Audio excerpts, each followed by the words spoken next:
নমস্কাৰ, মোৰ অন্য এটা ভিডিঅ'লৈ আপোনালোকক স্বাগতম জনাইছোঁ। মই ৰন্তুমণি, আপোনালোকে চাই আছে জানিব মন যায়। মই আজি উপস্থিত আছোঁ বেতনী এই নামঘৰত। এই নামঘৰত এখন ভাগৱতী সমাজে আজি 575তম শ্ৰীমন্ত শংকৰদেৱৰ জন্মৰ উপলক্ষে জন্ম জয়ন্তী তেখেতসকলে আয়োজন কৰিছে। ইয়াতে বিভিন্ন ভকত বৈষ্ণৱে আহি একত্ৰিত হৈ শ্ৰীমন্ত শংকৰদেৱৰ ৰচিত নাম কীৰ্তন কৰি যোৱাকালিৰ পৰা সেই অনুষ্ঠানভাগ আয়োজন কৰিছে আৰু কিছু মুহূৰ্তৰ পাছতে তেখেতসকলে ভাগৱত ভ্ৰমণ কৰিব।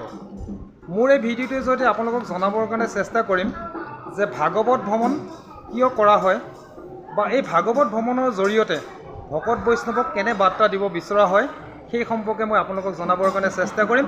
আপোনালোকে ভিডিঅ'টো চাই থাকিব।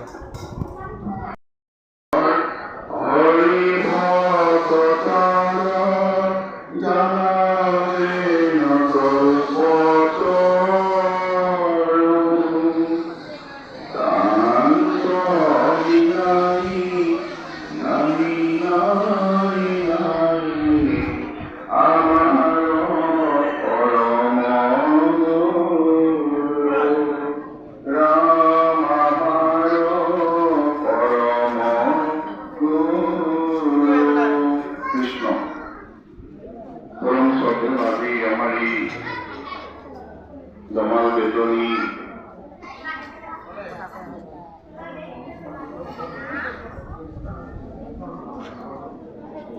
এখন ভাগৱতী সমাজৰ আজি 575তম গুৰুজনাৰ জন্মজয়ন্তী উপলক্ষে আয়োজন কৰা দুদিনীয়া কাৰ্যসূচী আজি হৰি কীৰ্তন শ্ৰৱণ কৰি আজি খন্তেক সময় পিছতেই ভাগৱতৰ শোভাযাত্ৰা আছে। এই অনুষ্ঠানৰ শুভোদ্বোধনী অনুষ্ঠানত বিশেষ কৰি উপস্থিত থকা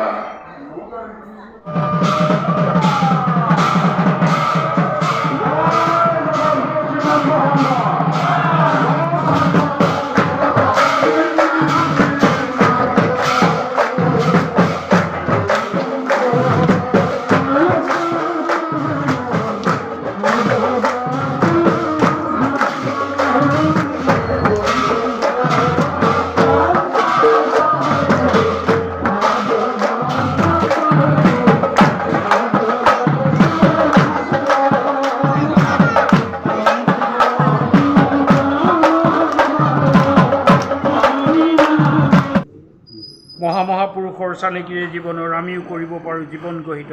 অভিনয় শেষ হ'লে আয়ুষ বেলি মাৰ গ'লে থৈ যাব পাৰোঁ খোজ সময় পালে। এয়া ভগৱন্ত অংশস্বৰূপ মহাপুৰুষ শংকৰদেৱ গুৰুজনাৰ 575তম জন্ম দিৱস উদযাপন হৈ আছে আৰু ভৱিষ্যতেও হৈ থাকিবই লাগিব। কিয়নো তেখেতে আমাৰ নৱবৈষ্ণৱ ধৰ্মৰ প্ৰৱৰ্তক। তেওঁ আমাক ভাগৱত শাস্ত্ৰ দিলে, কীৰ্তন ঘোষা দিছে, দশম দিছে আৰু ভক্তি ৰত্নাৱলী দিছে আৰু ছখন নাট দিছে, অংকীয়া নাট, আৰু লগে লগে তেখেতে নানান ধৰণৰ বৰগীত ৰচনা কৰিছে।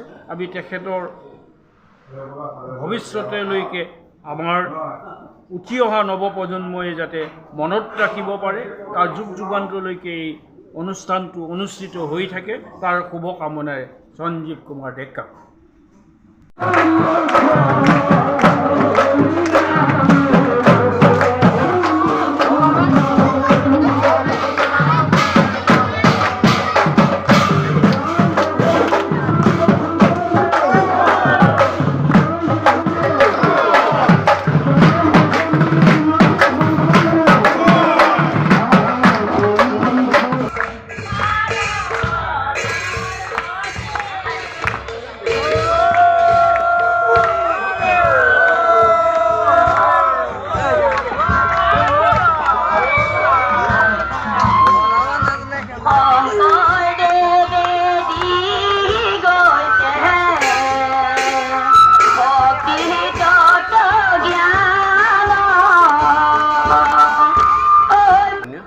জগদেৱ খাটনীয়া প্ৰভু আছে, তেখেতৰ পৰা আমি জানিব বিচাৰিম যে ভাগৱত ভ্ৰমণ অসমৰ বিভিন্ন প্ৰান্তত কৰা হয় জন্ম জয়ন্তীৰ লগত সংগতি ৰাখি।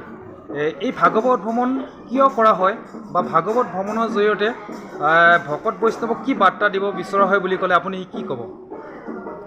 নমস্কাৰ। আৰু এই আমাৰ যি গুৰুজনাৰ নামত যি ভাগৱত ভ্ৰমণ কৰা হয়, এই ভাগৱত ভ্ৰমণৰ জৰিয়তে আমাৰ ভকত বৈষ্ণৱসকলৰ একত্ৰিত এটা সমন্বয় আহে। ইয়াত সকলোৱে মিলিজুলি এক মন একভাৱে খোলা মঞ্চত সকলোৱে ফূৰ্তিভাৱে আমাৰ যি ভ্ৰমণ কাৰ্যটো হয়, সেই কাৰ্যটো সকলোৱে এক মনে এক চিতে একত্ৰিতভাৱে এই ভ্ৰমণ কাৰ্যটো হয়।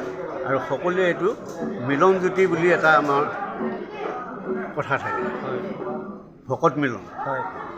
আৰু যিটো ভ্ৰমণ কাৰ্যটো, ভ্ৰমণ কাৰ্যটোৰ দ্বাৰা আমাৰ গুৰুজনাৰ যিটো ধৰ্ম, এই ধৰ্মটো প্ৰচাৰ ক্ষেত্ৰত আমাক সহায় কৰে।